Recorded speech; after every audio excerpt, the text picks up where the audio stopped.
नमस्कार प्यारे दोस्तों, एक बार फिर से स्वागत करते हैं हमारे YouTube channel US Tanwar agriculture foundation के इस डिजिटल प्लेटफॉर्म पे। जैसा कि प्यारे दोस्तों, आज आपका पेपर जेड का वो कंप्लीट हो चुका है और जो बच्चे साल भर से टारगेट बैच चाहे फाउंडेशन बैच है उसके अंदर तैयारी कर रहे थे, आज उनका मेहनत का लास्ट डे था और आशा करते हैं कि आपने बहुत अच्छा पेपर किया होगा। और जैसे ही आंसर की हम पूरी अपलोड कर देंगे तो प्रत्येक बच्चा अपने जो नंबर्स हैं उनको काउंट करेंगे और जितने भी मेरे पास रिव्यू आ रहे हैं अब तक के, उनका जो पेपर है बहुत ही अच्छा हुआ है। तो आशा करते हैं कि आप आंसर की मिलाएंगे और अपने जो भी नंबर हैं वो कंप्लीट आगे संस्था में आप यूएस तंवर एग्रीकल्चर फाउंडेशन के जो बच्चे हैं वो यहाँ पे बताएंगे कि कितने कितने नंबर आ रहे हैं। बाकी और बच्चे हमारे व्हाट्सएप नंबर दिए गए हैं स्क्रीन पे जो चल रहे हैं उन पे आप बता सकते हैं। जल्द ही मैं आपके सामने टॉप भी लेके आऊंगा कि जेड में कौन कौन सी कैटेगरी में कौन कौन से नंबर पे आपका सिलेक्शन हो सकता है, क्लियर, और कौन से नंबर पे क्या क्या यूनिवर्सिटी और कॉलेज आपको मिल सकती है। तो वक्त को ना गुजारते हुए अपन आंसर की पे चलते हैं। चलिए,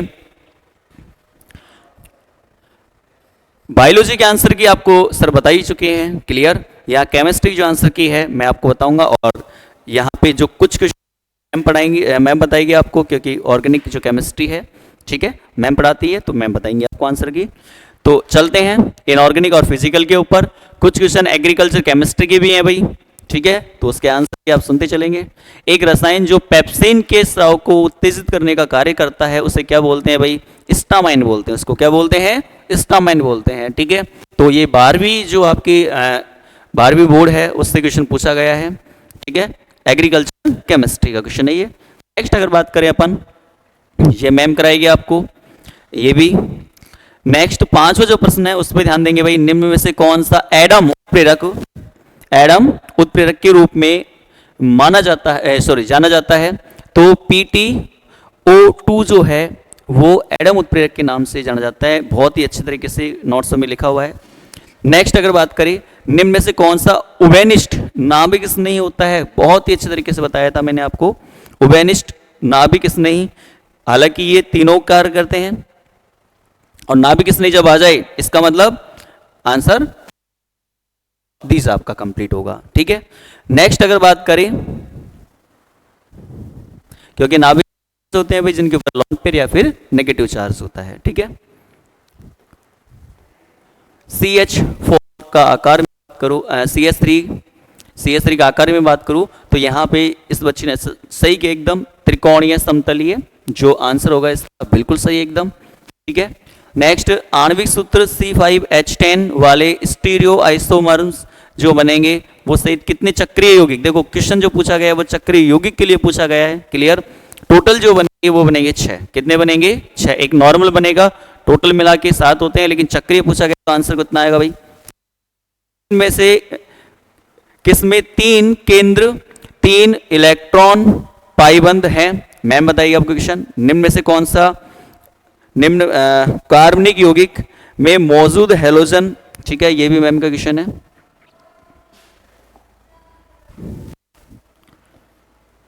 एक ये क्वेश्चन जो है 11वां क्वेश्चन वो भी एग्रीकल्चर केमिस्ट्री का है। निम्न में से कौन सा कथन सही नहीं है? तो नहीं, जो सही कथन है वो ये है कि बोर्डो मिश्रण का खरपतवार नाशक होता है, वो सही नहीं है इसके अंदर, क्लियर। नेक्स्ट अगर बात करें, ये एग्रीकल्चर केमिस्ट्री का क्वेश्चन है भाई। 13वां क्वेश्चन भी एग्रीकल्चर केमिस्ट्री का है। निम्नलिखित में से कौन सा रसायन जैव आवर्धन के लिए जिम्मेदार है? तो ऑर्गेनो क्लोरीन कीटनाशक, ये जैव आवर्धन के लिए जिम्मेदार है। तो 12वीं जो एग्रीकल्चर केमिस्ट्री उसका क्वेश्चन है, निम्न में से दूध में से प्राथमिक प्रोटीन में होते भाई, केसिन के कारण होती है, ये तो सब जानते हैं, ठीक है। नेक्स्ट, कौन से 3 प्राथमिक माइक्रोन्यूट्रिएंट्स को सामान्यतः पूर्ण उर्वरक माना जाता है? तो आप जानते हैं खूब बेहतर तरीके से NPK जो होता है, ठीक है। नेक्स्ट, 21 डिग्री सेंटीग्रेड पर दूध वसा का विशिष्ट गुरुत्व कितना होता है भाई? 0.93 होता है, ठीक है। ये पौधे में रेडॉक्स प्रतिक्रिया में शामिल नहीं होते। कौन कौन से शामिल नहीं होते भाई? MN और Fe, ठीक है। इसे पोटाश का मर्क्यूरेट भी कहा जाता है। किसको कहा जाता है भाई? KCl को, ठीक है। 12वीं के क्वेश्चन है ये।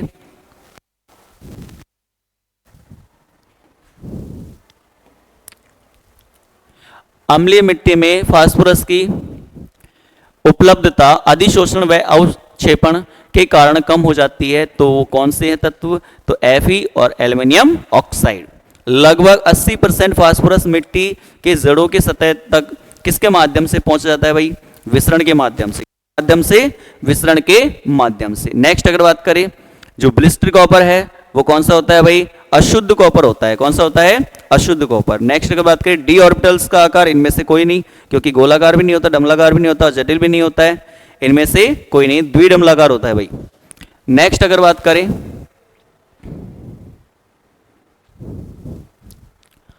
निम्नलिखित में से कौन सा नमक को गर्म करने पर NO2 नहीं देता है? तो कौन सा है भाई? KNO3। ये आपको कौन सा नहीं देगा? NO2 गैस प्रदान नहीं करेगा। अनुचुंबकत्व प्रदर्शित नहीं होता है, कौन सा है भाई? तो CuI। ये अगर आपका इसका देखोगे ऑक्सीकरण अवस्था कितनी है? +1 है, और यहां पे बनेगा क्या? 3D9 4s1। एक इलेक्ट्रॉन निकालने, सॉरी 4s2 बनेगा, एक इलेक्ट्रॉन इसमें चले जाता है क्योंकि अपवाद है ये, तो बनेगा 3D10, और एक इलेक्ट्रॉन निकालने के बाद में यहां से और बच जाएगा क्या? सारे अनपेयर्ड इलेक्ट्रॉन 0, और पेयर्ड इलेक्ट्रॉन कितना? 5 दूनी 10। ठीक है, तो अयुग्मित इलेक्ट्रॉन 0 होगा, और युग्मित इलेक्ट्रॉन कितने होंगे भाई? 5 दूनी 10, 5 आएगा। ठीक है, नेक्स्ट अगर बात करें, कोलाइडी तंत्र में कणों का जो आकार होता है वो कितना आएगा भाई? 10 की घात -9 से और 10 की घात -6 से और 9 मीटर तक। नेक्स्ट ऊष्मा गति की है, मैम सॉल्व कराएंगे आपको। और इसके बाद में प्रथम कोटि फर्स्ट ऑर्डर का क्वेश्चन पूछा गया है भाई। ठीक है, टाइम का फॉर्मूला लगा लेना यहाँ पे, और कितना आएगा? 48 मिनट आएगा इसका आंसर। कौन सी अभिक्रिया है जिसमें दर और दर स्थिरांक R और K बराबर होते हैं? किस में आते हैं भाई? शून्य ऑर्डर के अंदर, है ना। नेक्स्ट अगर बात करें, 0 ऑर्डर के अंदर आता है। उस ऋणायन प्रजाति को चुनिए जो केंद्रीय परमाणु के बारे में इलेक्ट्रॉन ज्यामिति से गलत तरीके से मेल खाती है, तो कौन सा है भाई? सल्फाइड पिरामिडली है। नेक्स्ट अगर बात करें अपन, 0.1 इलेक्ट्रॉन वोल्ट ऊर्जा पर त्वरित इलेक्ट्रॉन की डी ब्रोगली तरंगदैर्घ्य का जो मान होगा वो कितना होगा? सी आंसर 1.226 आएगा। 6 को कन्वर्ट कर देंगे 3 के अंदर, तो कितना आ जाएगा? 1.22। नेक्स्ट अगर बात करें बोरॉन की संयोजकता, बिल्कुल आसान प्रश्न, +3 होता है। 5वें आवर्त में उपस्थित तत्वों की संख्या कितनी होती है? 18 होती है। आवर्त सारणी खूब अच्छे से रट रखें, दोनों क्वेश्चन अच्छे हैं, आसान क्वेश्चन एकदम। नेक्स्ट, डी बोरेन में अणु में 3C2 इलेक्ट्रॉन बंधों की संख्या जो होगी वो कितनी होगी भाई? तो 2 होगी यहाँ पे। नेक्स्ट, निम्न में से कौन सा यौगिक समतलीय तथा अध्रुवीय है? समतलीय पूछा गया और अध्रुवीय पूछा गया, तो XeF4। निम्न में से किस कक्षक में 2 गोलाकार नोट केवल ऐसे बनते, लेकिन इसमें तो 1 बनेगा, इसमें कितने बनेंगे भाई? 2। नेक्स्ट अगर बात करते हैं अपन, परमाणु क्रमांक किसमें परमाणु क्रमांक दिया गया है, मतलब किसने दिया था परमाणु क्रमांक के बारे में? तो मोसले ने दिया था भाई। नेक्स्ट,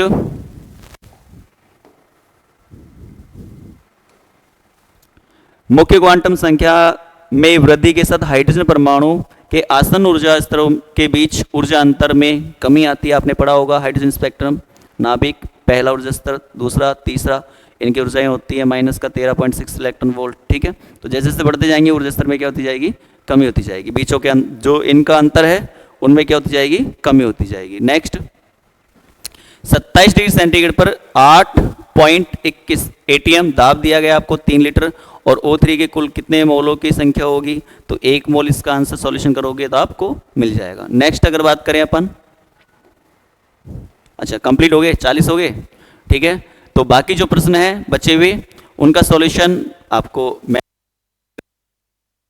एक बार मैम आ गई और इन बच्चों को सॉल्यूशन कराइए क्वेश्चनों का। आ जाओ।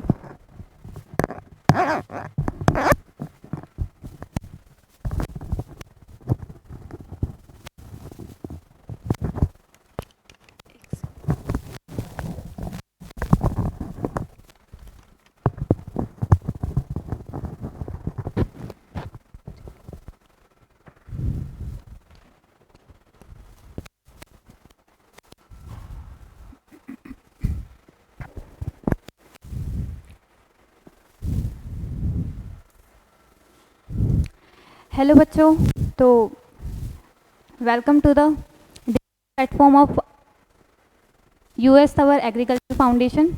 आपका जेट का एग्ज़ाम हो चुका है और होप सो बहुत अच्छा हुआ होगा।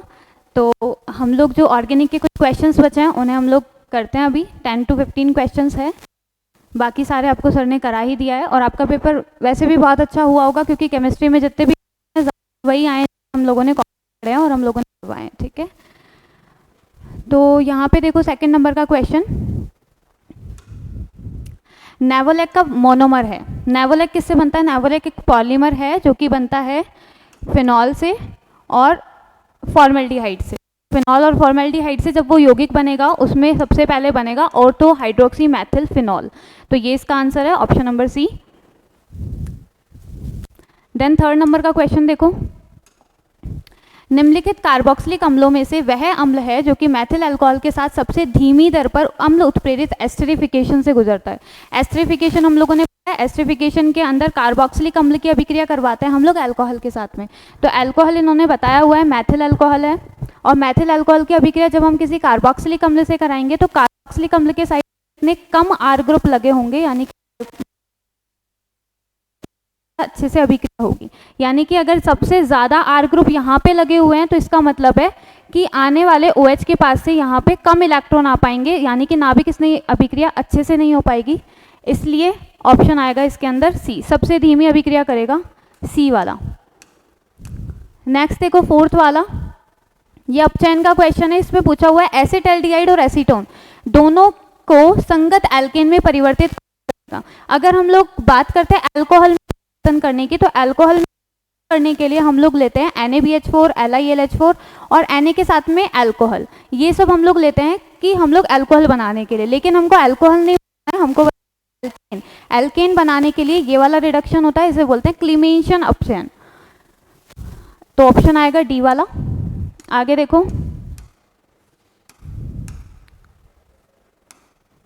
क्वेश्चन नंबर 9 देखो, इसमें से किसमें 3 केंद्र यानी 3 सेंटर और 3 इलेक्ट्रॉन पाई बंद हैं? यानी 3 तो सेंटर होने चाहिए, 3 हमारे पास में पाई बॉन्ड होने चाहिए। तो देखो यहाँ पे सबके अंदर 3 सेंटर है, बीच में इलेक्ट्रॉन घूम रहे हैं। यहाँ पे ये वाला माइनस है, ये माइनस से इलेक्ट्रॉन यहाँ पे आएगा, तो 3 तो सेंटर है इन सब। लेकिन अगर इलेक्ट्रॉन की बात करें तो देखो इस वाले में 2 पाई बॉन्ड के हैं और 2 इलेक्ट्रॉन के हैं, तो 4 इलेक्ट्रॉन यहाँ पे। लेकिन यहाँ पे रेडिकल है तो यहाँ पे डबल बॉन्ड तो है, यानी 2 इलेक्ट्रॉन इसके हो गए और 1 इलेक्ट्रॉन इसका हो गया, यानी कि 3 तो सेंटर हो गए इसके कार्बन वाले और 3 ही इसके सी वाला। नेक्स्ट क्वेश्चन देखो 10th वाला, कार्बनिक यौगिकों में मौजूद हैलोजन का अनुमान लगाने के लिए कौन सी विधि काम में ली जाती है? तो इसमें आएगा कैरियस विधि। ठीक है, ऑप्शन नंबर ए। नेक्स्ट देखो क्वेश्चन नंबर 12 देखो, इसमें पूछा हुआ है कौन ग्रीन हाउस इफेक्ट दिखाता है? कौन सी वाली ऐसी गैस है जो कि फ्लोरीन व्युत्पन्न वाली है और सबसे ज्यादा ग्रीन हाउस इफेक्ट दिखाती है? तो उसमें आएगा हमारा SF6। HF से तो कोई काम ही नहीं है, HF कभी भी ग्रीन हाउस इफेक्ट नहीं दिखाता है। कौन दिखाएगा यहाँ पे? SF6। ठीक है, नेक्स्ट देखो, ये सारे आपको सर ने करा दिए होंगे। 25 नंबर का क्वेश्चन देखो, H3PO4 का संयुग्मी क्षार है, हम लोगों ने क्लास में पढ़ा है, इनफैक्ट टेस्ट में भी बहुत बार आया है। H3PO4 का जब भी संयुग्मी क्षार बनाएंगे, क्षार बनाते हैं यानी उसको अभिक्रिया किसकी तरह करनी पड़ेगी? अम्ल की तरह। और अम्ल का काम क्या होता है? H+ देने का। जैसे ही H+ देगा तो H3PO4 से क्या बना देगा? H2PO4-। ऑप्शन देखो, ठीक है, 25 वाले में ऑप्शन नंबर बी। 27 नंबर का क्वेश्चन देखो, ऊष्मा गति की क्या है? ऊष्मा गति की, ये तो किसी ने ना भी पढ़ा हो तो भी बता, क्या बी। 28 नंबर का क्वेश्चन देखो, आदर्श गैस के मामले में समतापी प्रसार के लिए क्या होता है? समतापी प्रसार का मतलब क्या हो गया? समतापी का मतलब हो गया जिसके अंदर टेम्परेचर क्या हो? कांस्टेंट हो, यानी डेल्टा T बराबर 0। और इसी के अंदर हम लोग पढ़ते हैं डेल्टा H भी 0 होता है, डेल्टा E भी क्या होता है? जीरो। अब इसने क्वेश्चन में हमको दे रखा है कि गिब्स फ्री एनर्जी के हिसाब से बताना है, यानी कि वो वाला फॉर्मूला लगाना है हमको। डेल्टा जी बराबर क्या होता है, delta H minus T delta S. अब यहाँ पे अगर हम लोग समतापी प्रसार के लिए देख रहे हैं तो डेल्टा एच बराबर क्या होता है, zero. Zero minus T delta S का मतलब क्या हो गया, माइनस का टी डेल्टा एस। तो ऑप्शन कौन सा आएगा, सी ऑप्शन करेक्ट है। नेक्स्ट देखो,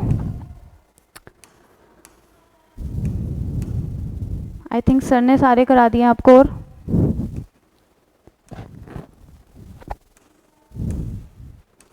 ठीक है, तो आपका केमिस्ट्री का सॉल्यूशन कंप्लीट हो गया होगा। ओके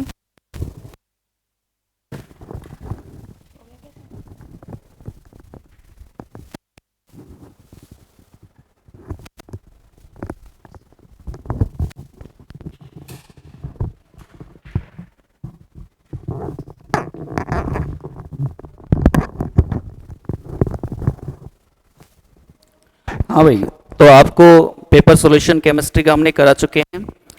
एक क्वेश्चन में केमिस्ट्री का है, एक बार देख लेंगे इसको।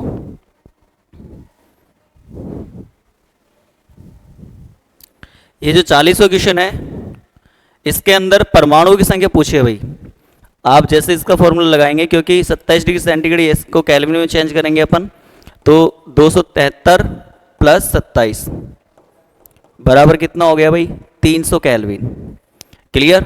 और यहाँ पे दाब कितना दिया गया है भाई, प्रेशर 8.21 atm, और आयतन कितना भाई, 3 लीटर। O3 दिया गया है, O3 में ऑक्सीजन के कुल मोलों की संख्या। आप जानते हो आदर्श गैस समीकरण क्या होता है भाई, PV इजिकल्स टू nRT। ठीक है, यहां पे मोल पूछे गए n। ठीक है, तो आपका क्या आएगा, R upon T P upon V।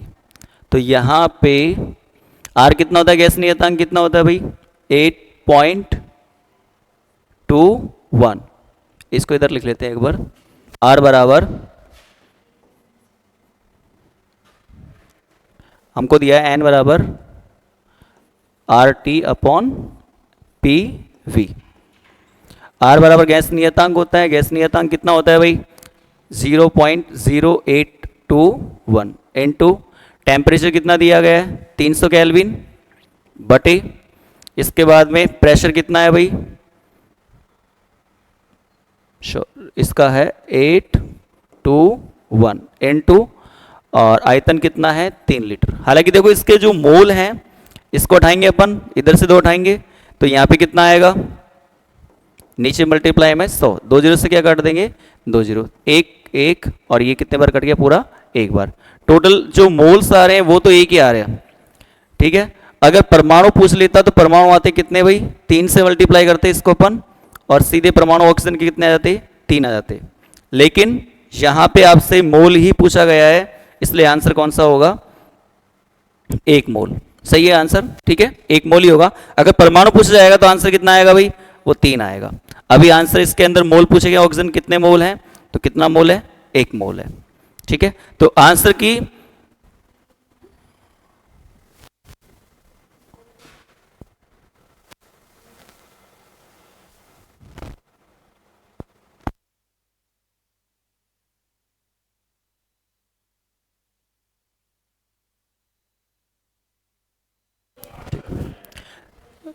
यहां पे PV इक्वल्स टू होता है आपके पास में nRT। आपको मोल चाहिए यहाँ से n, तो PV अपॉन RT आता है भाई। यहाँ पे थोड़ा मिस हो गया, एक बार वापस से देख लेंगे। PV इक्वल्स टू होता है nRT, आपको मोल चाहिए तो क्या जाएगा, PV अपॉन RT। यहाँ पे प्रेशर कितना है आपके पास में, तो क्वेश्चन के अंदर 8.21